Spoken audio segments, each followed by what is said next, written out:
Hello and welcome to another episode of Earning Stories with Varsha. So I am in Mumbai today and so fortunate to have with me Jane Borges, who is a senior journalist and author, oral history historian and a memory keeper too. Has done a lot of work and she has also won the Red Ink Journalism Award. And I read her book recently, which is Bombay Balchav, and really it took me into another world, which is of older Mumbai. And she has also co-authored a book, which is I think quite different from the book you have authored, that is the Mafia Queens of Mumbai. And we'll also talk in detail about Soboykar, which is an archive of oral history, of which I think she is making a platform where people can go and research themselves. Most welcome. And just to let you know in brief about my platform, you see, all women, girls out there have an inherent talent in them. And we see that sometimes they need just a push to start something they might be requiring. So if they listen to me talking to people like you who have done such a lot of work, they may get motivated or just require the push that is needed for them. So a warm welcome to you. And first of all, we'll talk about your journey as a journalist. So when did it start? Did it start early in school or college? And how did it develop over the years? Okay, thank you so much, Varsha, for having me here and for having me on your platform. I'm very grateful, and I'm always happy to talk about things that would inspire other people, because when I was young, I would look up to so many women for inspiration, and I think where I am today is because I followed their journeys very closely. As far as journalism goes, Varsha, I always knew that I wanted to write. So I used to write from a very young age. Yeah. I wouldn't read as much, and I regret that a little, because I wasn't a reader. I was a consumer of a lot of movies, and I would read magazines, but I wouldn't read books when I was a child. It's very unfortunate. But I used to write, and I started writing poetry at the age of 11, 12, and then short stories. And I grew up in the city of Muscat in Oman, in the Sultanate of Oman. So I grew up in the Middle East, and there used to be this magazine which was published by Times of Oman. It used to be called the Thursday magazine. Okay. And there they had a page or 2 pages dedicated to young contributors. And that is where I started writing, really. I would send I on my own decided one day that I'm going to send my poem, or I'm going to send my short stories, and let's see if it gets published. And that was really an act of faith in I took that leap of faith, really. And I got lucky. I got published at the age of 11. And they would have these awards that they would give once in a while. And I also won, occasionally I would win small prizes. So it gave me a lot of encouragement. It gave me a lot of confidence to continue to write as a child. Definitely. And at that time I was always interested in writing. So there used to be a school magazine that I edited one year. I used to contribute to any newsletter, publications that I would find. So that was the start of my journey. At that time, obviously, I wanted to write fiction, but I knew that you can't start your career as a fiction writer or as an author in India. Yeah. And I knew the next best option for me would have been to be a journalist. Definitely. And so I decided that I would become a journalist. And I came to Bombay. I studied at St. Xavier's College in Mumbai, and later at Sapphires, where I did my bachelor's in mass media with my majors in journalism. And I got my first job through my visiting professor, Lakshmi Govindarajan. Okay. That was at the Asian Age. And no, I didn't start working as a reporter. I started working as a sub-editor. So sub-editor would clean the copy of the edit and clean the copy of the reporter. But occasionally I would write. But one thing led to another, and while I was at the Asian Age, I got the opportunity to co-author Mafia Queens of Mumbai, because my resident editor then was looking for a researcher who could help him with researching and writing the book. Yeah. And he had read some of my writings in the paper and even on a blog. I used to have a blog where I used to put a lot of my fiction, because paper mein I can't put fiction. And he read it and he liked it, and he said, "Why don't you work, work on this project with me?" And by 24, I had my first book, and I was very lucky. I think everything just came together. And I continued working as a journalist. So I've been a journalist for about 18 years now. Yeah. Continuously working in the papers for about 16 years. 2 years have been yahan wahan. I've taken a sabbatical in between to write my new novel. Yes, definitely. But I continue to freelance, and I'm still freelancing as an independent journalist. So yes. Yeah. So since we are motivating people to take up professions, how would you rate being a journalist? How difficult it is? What kind of a patience may be required? And what people now think of as a work-life balance. So how would you rate that as a journalist? See, it was always going to be tough for a woman to be in a field like journalism, because for the longest time, this space was occupied by men. Yeah. And they made the rules, right? The working hours, the timings, the kind of expectations, deadlines. These were set by men for men. Yeah. Nobody was thinking about women at this point. And in the 60s and 70s, we had a lot of women in India pave the way for us by becoming journalists. Yeah. And I keep talking about one of the people I've interviewed and who I had the good fortune of working with at the Asian Age, Olga Tellis, who in Mumbai was the first real journalist who would cover the political and business beat, which was the main domain of men. And when women became journalists, they would say, "Oh, you cover arts, you cover culture, you cover literature. Why would you want to go? You're not made for crime or politics." But Olga was the one who paved the way, and then many women followed after her in the city. And being a journalist then required matching up to the men and doing even better. Yes. And that means, and that while looking after all the things, and while looking after whatever you have to do back home, right? Yeah. And that means firstly to be taken seriously. For starters, you need to be taken seriously, because no matter how talented you are, no matter how good you are at your work, it was this whole glass ceiling and that perception about women not being good enough always existed. So it's taken a lot for many women to come here, and they really opened the space for us, and I am grateful to them. But is it easy being a journalist? No, it has never been easy being a journalist for either genders. But it is all consuming, I would say. Work hours are long. You practically have no life. Deadlines, it is hard work, and it doesn't even pay well. And journalism is constantly in a flux because of the change of mediums, right? It began with print, and then you moved on to radio, and then you moved on to broadcast, and from broadcast today we have digital.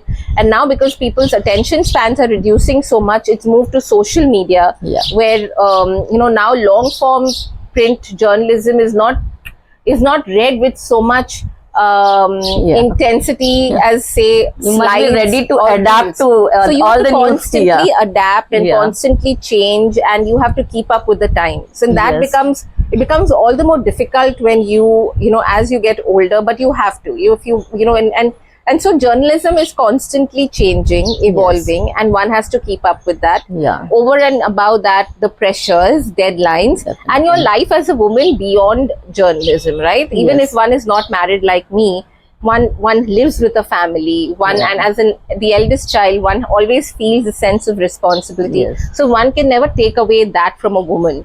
And so I think we're doing, as female journalists, we're doing a lot more than sometimes I feel than our male counterparts. It's definitely, if you have the passion, it is only passion that drives most of us to continue, and it will not feel like a burden or a work because it's your passion and you enjoy doing that. But it also means that you have your fingers dipped in many pies at the same time.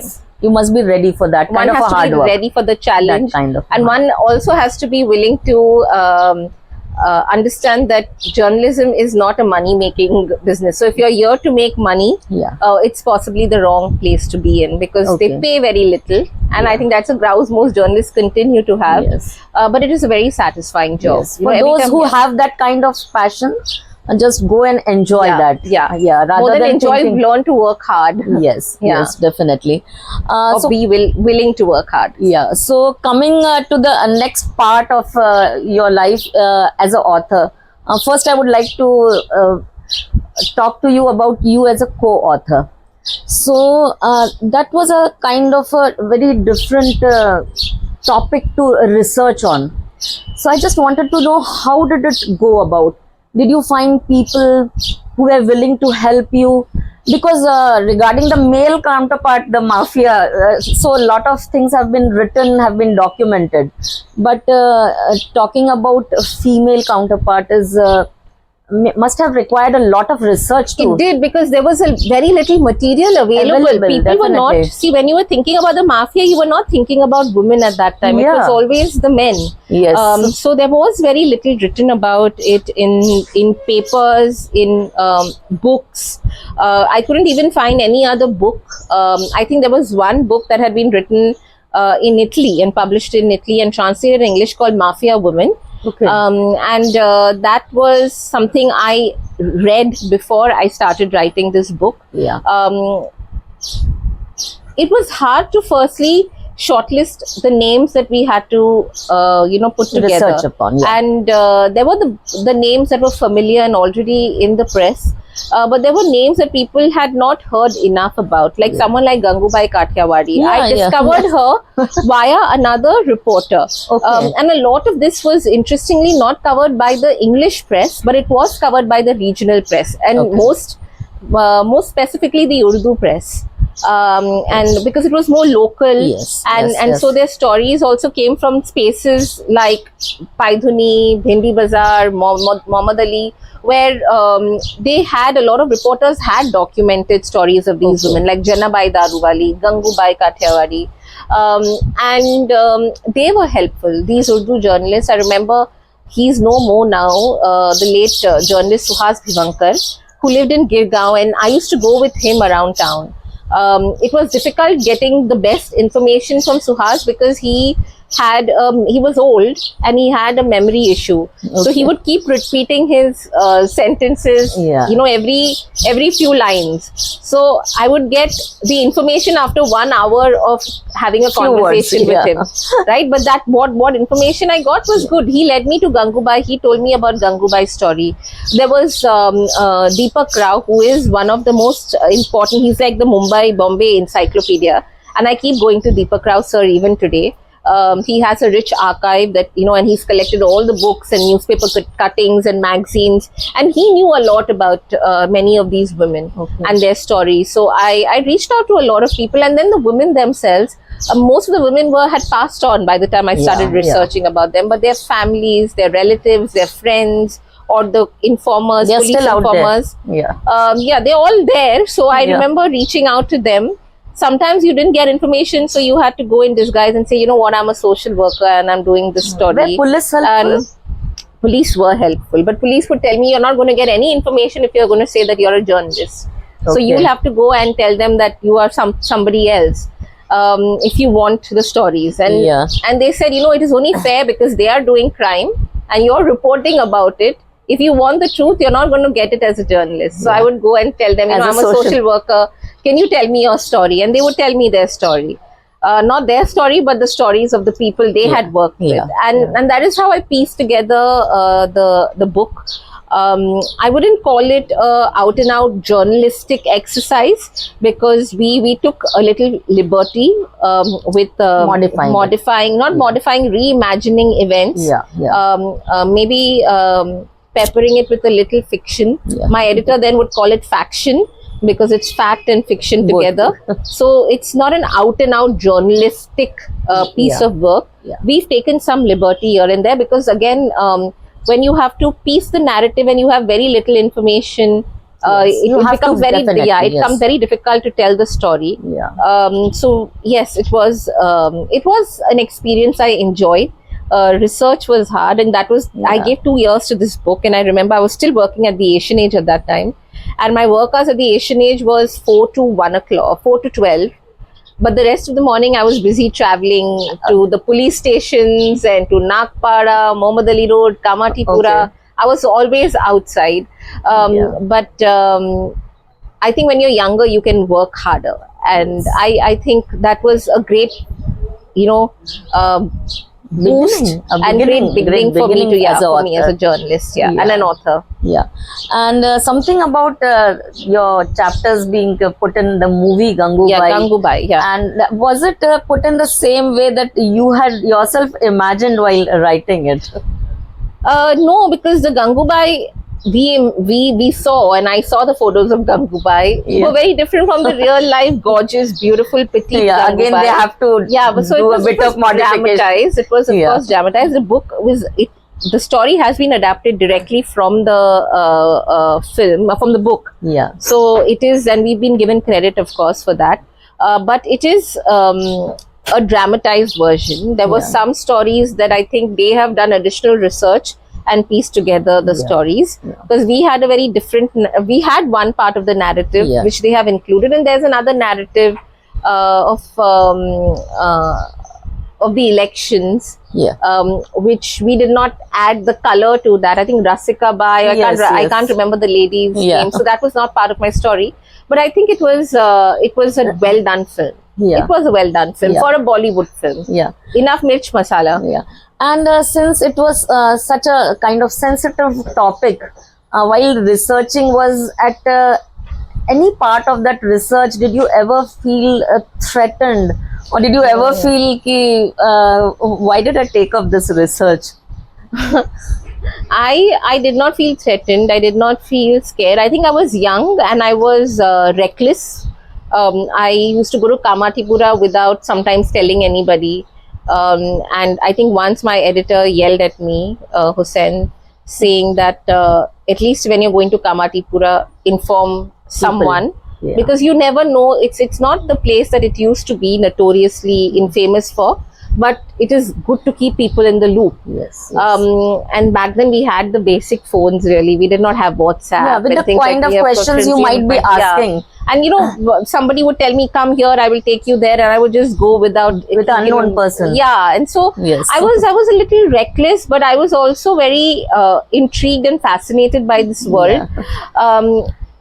I think till I wrote the book, I did not feel anything. It was after the book came out that people would ask me, you know, did anybody reach out? You know, did Chota Rajan reach out to you? Yeah. Or did someone did That's Dawood? what And came then- in my mind. And then I was like, oh, I did not think about it. You Yeah. know? And I remember the first thing I did back then was I don't want anybody to be in touch with me, so I changed my name on Facebook. And I remember I didn't, so I was Jane Borges all the while. I put Jane Lynette Borges so that nobody could find me on Facebook. Yeah. But apart from that, really nothing Nothing happened. that And like but I knew one thing, that was one book I wanted to do and I did not want to do again. So though I was asked if I would be interested in doing a sequel, Okay. I said no. I think I was happy with that experience. I liked the experience, but that is not the story, or would those like were not to the continue. stories I wanted to continue to tell. Yeah. And crime was not an area that interested me as much, Yeah. as community stories, Yes. which is what I'm doing with Bombay Balchao and my new novel, exactly. Moga So Sundhi. that was the next part, that you as an author and Bombay Balchao, a complete turn around, a very different thing. And I read it personally, and I was really fascinated by that book. So how did that thought come to your mind? Did you ever live in that area? Because I You're had sitting never, here. because I never heard of Kavel. Kavel. You are sitting in Kavel. Yeah. This is the Okay, building that okay. inspired Bombay And Balchao. few thing I wanted you to highlight, that though it is a work of fiction, did some of the characters build upon what you have No. heard, you had seen? How difficult was it to get more information from people who lived in the area when this was thriving? Mm-hmm. And another thing was that, do you regret that such colonies all around Mumbai, not only a Christian colony, but say Parsi colonies, Hindu, which had the traditional flavors are somehow vanishing, being a part of our history now. Yeah. So there are two parts to this question. Yeah. I'm going to answer the first part. The first part is that, yes, this book was directly inspired from the neighborhood, Cavell, where I come from. In fact, you're sitting in the building Pius Mansion, which is inspired from Bosco Mansion. Okay. And for me, I think the idea for telling the story was also because I was seeing what was happening with these spaces, not only my community or my neighborhood, but neighborhoods across the city. Whether it was a small, Saraswat Brahmin community, whether it was Parsi community, Parsi neighborhood. Yeah. There was a sudden. There's a sudden development that has taken Mumbai by surprise, complete surprise, and it is happening so rapidly that we don't even get the time to think about the change. Yeah. I moved to this neighborhood in 2003. And at that time, we had a thriving population, not as large as it is now, but it was significantly like less, about 800 to 1,000 people. Still, Christians still lived in the street. Okay. And by the time I wrote Bombay Balchao, we were about 300, 400. Okay. And today, as we speak, we are not even in hundreds, for sure. And so I know that this rapid change is because of a lot of things like migration, gentrification, development, and the price of real estate in South Bombay, which is unaffordable, which is why many people are moving either back to Goa from where they came from, or they're going to the suburbs. Which is in affordable. So your Bandra is also not affordable anymore. Malad, Vasai, Virar, and I wanted to document the story of Cavell because I knew that at some point the neighborhood will not exist in this form. Yes. We will not even know why it was called Cavell. Cavell comes from it's a name that is taken from the word chapel, which is a small prayer, a small church. And if you don't have Christians in this community, then why would you even call it Cavell, right? Definitely. And so I started with documenting stories from this neighborhood in fiction. Now, have my characters been inspired from a particular person? No. But they are a composite of many characters. People who, and when I was in college, one thing I did was I loved communicating. I love interacting with the older people in this neighborhood. I loved having conversations. So sometimes there was this auntie in the ground floor. She was in her 90s. She would call me and I would sit with her for hours and talk to her. Then I had a friend who was in his 70s. He was a former journalist himself, Erbil Menezes. I would sit with him for hours and talk. And so there were lots of people I used to continuously speak with. And from them I heard a lot of stories which became, gateways for me to open up and to, imagine a different Cavell, which was a rich neighborhood, which had lots of people from the community and how they celebrated, how they interacted with each other, and generally how they lived their life. And that was the inspiration for Bombay Balchao. I also realized that there was a need to document stories of places like Cavell, which is why I started Suboikar, which you had spoken about earlier. It's an oral memory project. What we're doing is trying to record the stories of these neighborhoods which are vanishing, Catholic neighborhoods. And I'm speaking specifically Konkani Catholic neighborhoods because in Bombay in the 1800s, a lot of people from the Konkan region started migrating to Bombay. People from the Muslim communities, the Konkani Muslims, the Hindus, and even the Catholics. And a lot of these Catholics settled in and around churches that were already here because the Portuguese had already converted the native Christians, some of the people here in Bombay. So they had a native Christian population. You had a big church here. You had their seat was at Bassein, which is today Vasai, and you had the Vasai fort there. So they came and they settled around churches, and then they came in such large numbers that you had to build new churches. And so these became very thriving Christian Catholic pockets.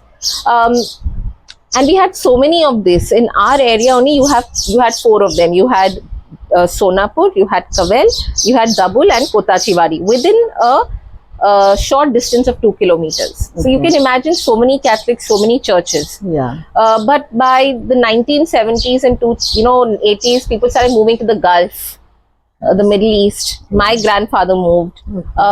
Then they started migrating abroad to the US, UK, Canada, Australia. And so these neighborhoods again started, shrinking and and the population dwindled. So what we are doing is trying to tell the stories of these neighborhoods to the people who lived here once. Why their families came, migrated to Bombay, and why they either decided to stay here or decided to leave. And that is why we call it Soboykar. We've geographically limited it to Old Bombay. So when I say Old Bombay, the original island city. So we take residents who live anywhere between Kaf Parade to Mahim, Okay. because beyond that is a suburb of Bombay. Bandra is a suburb. And the reason we chose Old Bombay is because this is where some of the earliest settlers first came. The remaining then later migrated to the suburbs. Yeah. We may expand our project eventually to include Catholics from the suburbs, but I feel at present we need to document these voices first because these neighborhoods are vanishing more quickly. Yeah. And see, talking to the elderly in any place, how vividly they imagined what they had experienced in the past. Could they recollect, say, like dates, months, years, and Yes. yes, In fact, you won't realize that a lot of elderly, because they live alone, their children have gone abroad. Most of their time is spent in thinking and thought and reminiscing, know. And I think a platform like this gives them an opportunity to tell their stories. I feel really bad for the elderly population because what you have now today in all these neighborhoods is just the elderly. loneliness is Loneliness definitely- is crept in, definitely, and yeah. I write about it in Bombay Balcha Yes, also. It has yes, become a yes. problem. Yeah. You contend with loneliness. Your families at once you lived in large joint families, and suddenly you're on your own. And many of them live in large houses, right? Yeah. So they feel this loneliness even more.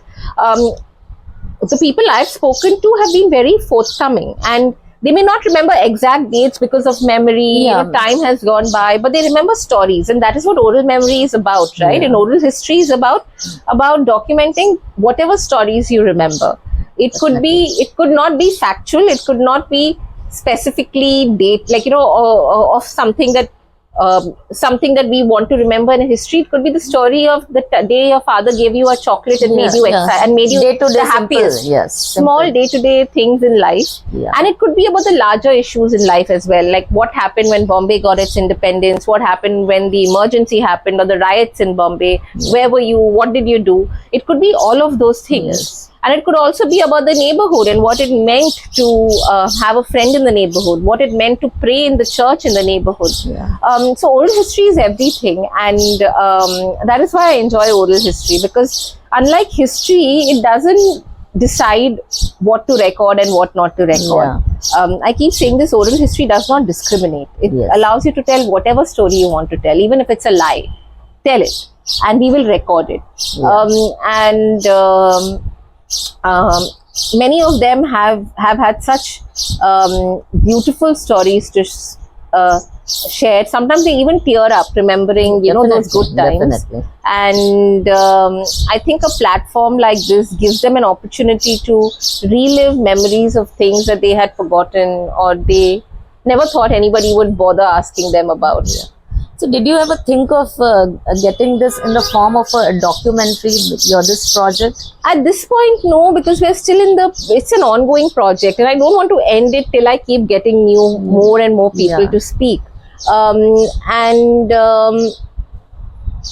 Right now, I feel I'm building a repository, an archive for researchers, scholars, even writers, anybody who's interested in knowing a little bit about the community. Yeah.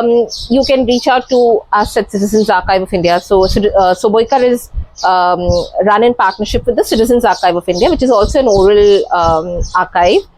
And they take care of our recording. So we do video recordings and audio recordings. Okay. And we also scan any photographs, material memory. So anything that people share with us. Yeah. So we encourage people to come visit our archive, see what we've recorded, and if they have notes they want to make, they want to do for their research, they're happy, and we are happy to give them material. Definitely. We take consent and permission from the people we interview, because we Okay. need to take a written consent, because obviously this will be used by other researchers and scholars, just Definitely. not by us. Yeah.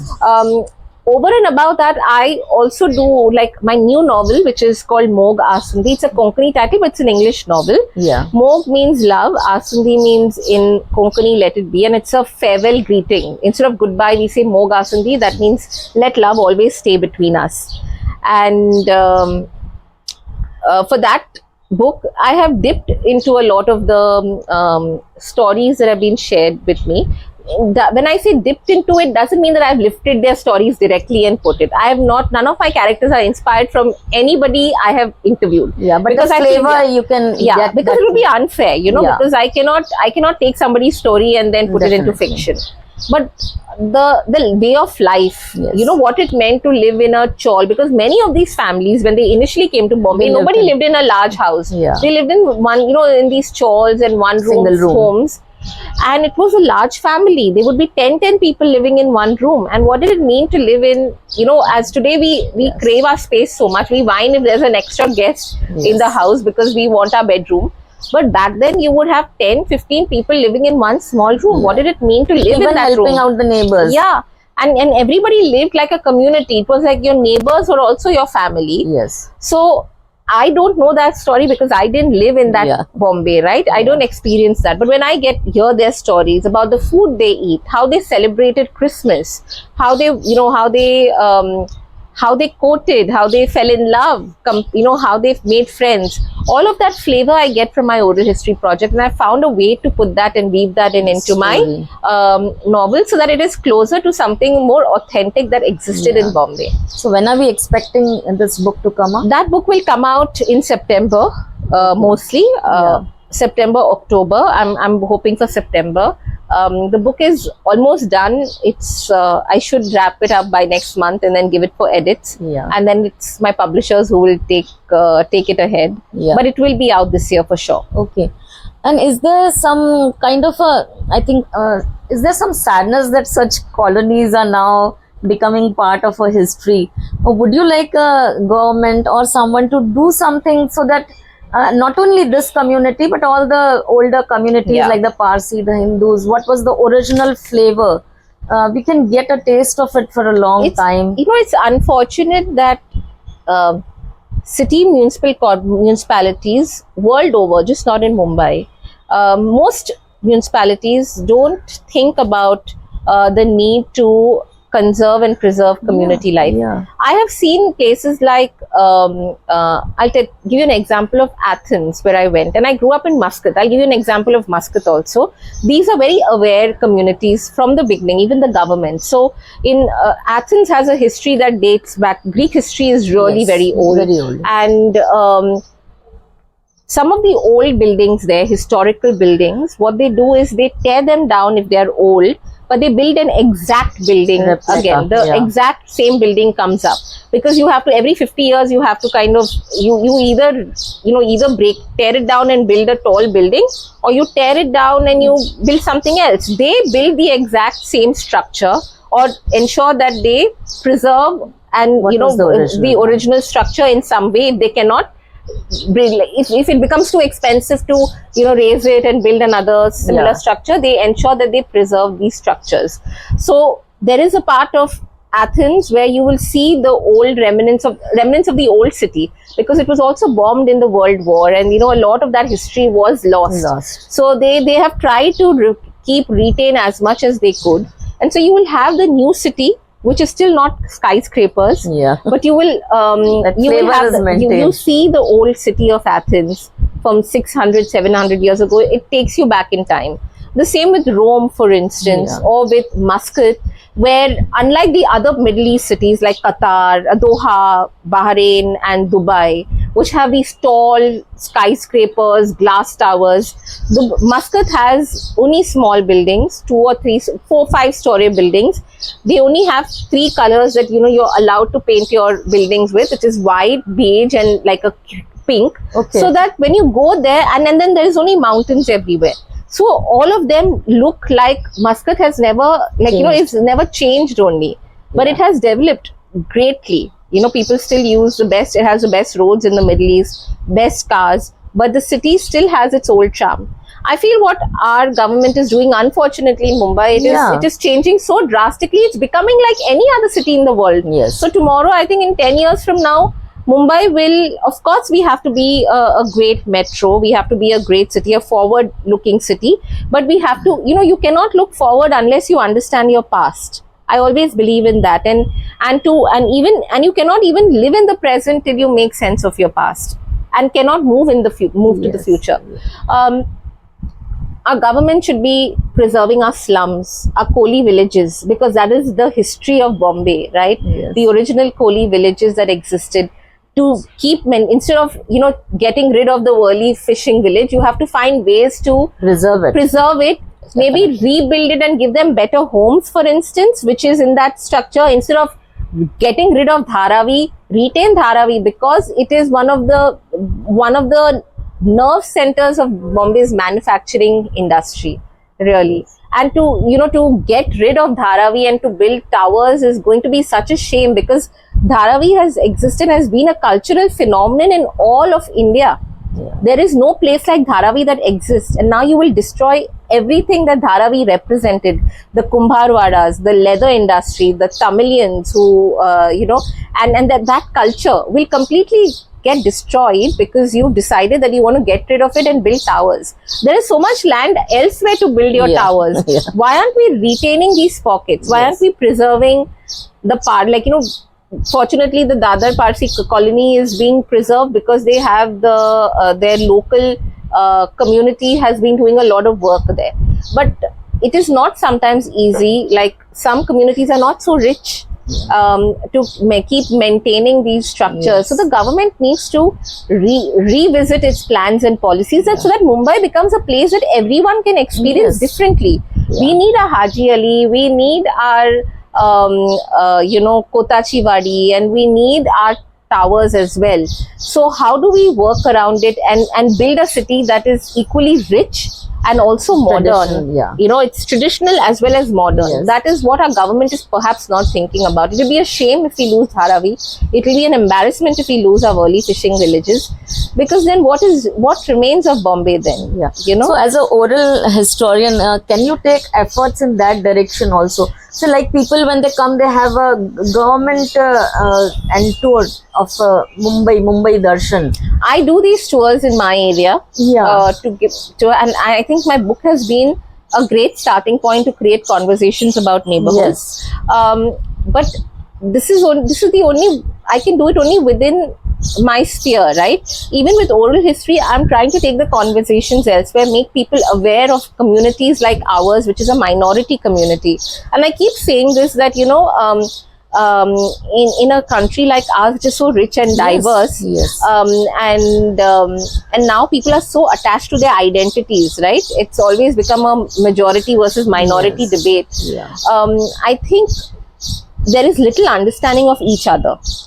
And we are becoming more and more selfish, self-centered. We are trying to protect and preserve our identities without knowing such diversity and richness exists around us. And how do we protect that?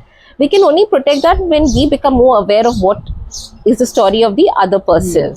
And which is why we need stories like, say, the Bombay Balcha, you know, like Bombay Balcha, or anybody writing from their community, to populate our narratives with more stories, so that others can know that we are all the same people.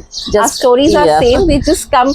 It is just a different faith, just different traditions may be a bit different, but we're all very similar. At the heart of it, what happens in Bombay Balcha with the residents of this neighborhood can happen with a Parsi neighborhood, can happen with a Hindu neighborhood or a Muslim neighborhood. It's the same human experience. And so we need to keep having these, populating our narratives with all kinds of stories, so that people become more aware of it. And I, as an oral historian, intend to do that. I want to take these stories everywhere so that people know about what we are doing and know about the community more, and understand us instead of othering us. And that is my hope, and I hope that with projects like these, we are also able to make some policy change at some point. I don't know how. That would be something that one can only imagine or hope for. But it would be wonderful if we can make policy change. So you said that I heard that Bombay Balcha is also being made into a web. It is. So it is. things like that would I'm if they have hoping- a larger audience, that will help. Yeah, you know, I don't know what is happening with the web series, but I'm guessing the web series is stuck also because it's a very niche kind of story. But I feel once you have a larger audience for these Yeah, stories, definitely. you automatically relate to this Yes, community, yes. and you know more about the It will community. definitely right? have, because it's a very different Yeah. narration. Yeah, Not the usual kind of things we see. fingers crossed. I really yes, hope it definitely. works. So more things like these will really help. Definitely, help. definitely. It will be a bridge kind of a thing for all I the do community. agree. I do agree. Yeah. And I think it will encourage people from other communities also to Come write forward, their stories. definitely. To write their stories, yes, right? yes, yes. So that is what I hope we can, all of us can do. Really hope. Yeah. Yeah. To my audience, as a person who has worked for so long in this field of literature, and those who are really interested or they are budding in this field, what would your advice be? How to go about a career in maybe a field of not only journalism, but a writer, a poet, a public speaker? How should they expect their life to shape up? See, every individual's journey is very different, and I don't know if I'm the right person to be giving advice or whether advice really helps, but I would say believe in yourself. That is very important, to take the risks in life, to be willing to make mistakes, be fine with making mistakes, be willing to take risks. But all of that cannot happen unless you believe in yourself. I remember after 16 years of working in journalism, in November 2023, I decided I wanted to quit it for a book. Now, if I hadn't believed in myself, it wasn't a step I would take, because I was very successful as a city journalist at that time. My bylines were something I was very proud of personally, and suddenly that you know you're going to lose all of it, and you have a steady income coming in. Suddenly you know that you're going to lose all of that because you want to give a chance to another project. But that cannot happen unless you believe in yourself. So I think the only advice I would tell people, whoever, writers, doctors, engineers, cooks, anyone, you want to become somebody, you have to believe in yourself, because that is if you do not believe in yourself, nobody else will. And Setbacks will be there. There will be You have to setbacks. It's going to accept be those. hard. It's going to be hard. You need to keep on persevering. Definitely. And I wouldn't say I was born with writerly talent. It did not come naturally to me. I worked. I worked on it. There are some people who are very gifted, personally gifted. I know so many such people who are very gifted, and you just need to sit with them and the words will start flowing and you get mesmerized. I don't think I came from that space. I just wanted to be a writer, but I worked towards being a better writer, and I keep working every day towards that. So be willing to do the hard work as well. Definitely. And have some patience also. Patience is will most be the important. key to will be the key. I have had moments where I have not been patient with myself. The outcome is never great. So learning to be patient with yourself, giving yourself time, and also cutting yourself slack. There are days where you will not be able to be your best. And you have to remind yourself that it's going to be okay, and that there will be a better day, and that you will be okay tomorrow, and you will write better tomorrow. So patience is not only being patient with whatever is happening externally, but also with yourself. Definitely. So I think really viewers will enjoy this conversation. I think they have learned so much from you. And thank you, James, for sparing this time and having such a wonderful show for me. I'm so happy. Thank you, Varsha. Thank you again. Thank you so much. Yes.